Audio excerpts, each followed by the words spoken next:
Imaginez une ville suspendue entre le ciel et la terre, un joyau de pierre posé sur un piédestal de sable et d'argile. En Italie, au cœur de la magnifique région du Latium, se cache Civita di Bagnoregio. Mais derrière sa beauté de carte postale se cache une tragédie inévitable. On l'appelle la Città Muore, la ville qui meurt. Pourquoi un nom aussi sombre? Parce que le sol sous ses pieds s'évanouit littéralement. Le village repose sur un plateau de tuf, une roche volcanique rousse très esthétique mais terriblement friable. En dessous, des couches d'argile instable subissent l'assaut permanent des vents, des pluies et des deux torrents qui coulent en contrebas. À chaque saison, la falaise recule, emportant avec elle des morceaux de jardin, des pans de murs et des siècles d'histoire. Pour comprendre l'âme de ce lieu, il faut remonter le temps. Ce sont les Étrusques qui, il y a plus de 2500 ans, ont choisi ce sommet pour sa position stratégique. À l'époque, Civita était une cité dynamique, reliée aux villages voisins par des routes solides. Mais la nature a commencé son œuvre de destruction dès le XVIe siècle.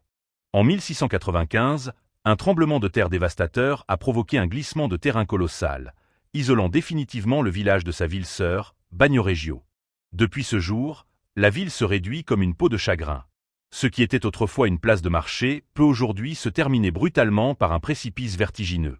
C'est ce combat perdu d'avance contre l'érosion qui rend chaque seconde passée ici si mélancolique. Aujourd'hui, pour entrer dans ce sanctuaire, il n'existe qu'une seule issue, un immense viaduc en béton de 300 mètres de long. C'est le seul cordon ombilical qui relie encore ce rocher au monde moderne. Le gravir est une expérience en soi.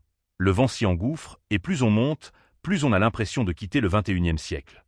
Une fois la porte de Santa Maria franchie, une arche magnifique creusée directement dans la roche par les Étrusques, le silence vous enveloppe. Ici, pas de voiture, pas de klaxon. Juste le bruit de vos pas sur les pavés usés. On y découvre des maisons médiévales ornées de fleurs, des escaliers extérieurs typiques et de petites places où le temps semble s'être figé. Mais ne vous y trompez pas, malgré la beauté, c'est une ville presque déserte. En hiver, on y compte parfois moins de 10 habitants permanents. Les autres sont partis, fuyant l'instabilité du sol. Le grand paradoxe de Civita, c'est que son agonie attire le monde entier. Des milliers de touristes viennent admirer ce miracle avant qu'il ne disparaisse. Pour sauver ce patrimoine, des ingénieurs travaillent dans l'ombre. Ils installent des câbles d'acier pour maintenir les blocs de pierre et surveillent chaque fissure avec des capteurs laser. Chaque ticket de visiteur est une petite pierre ajoutée à l'édifice pour ralentir l'inéluctable. Mais la question demeure. Combien de temps l'ingéniosité humaine pourra-t-elle tenir tête à la puissance de l'érosion? Civita nous rappelle notre propre fragilité. C'est un lieu magique qui nous chuchote que rien n'est éternel. Alors, seriez-vous prêt à franchir ce pont suspendu pour voir cette merveille avant son dernier soupir? Dites-moi en commentaire si ce genre de lieu vous fascine et abonnez-vous pour ne rien manquer des merveilles cachées de notre planète.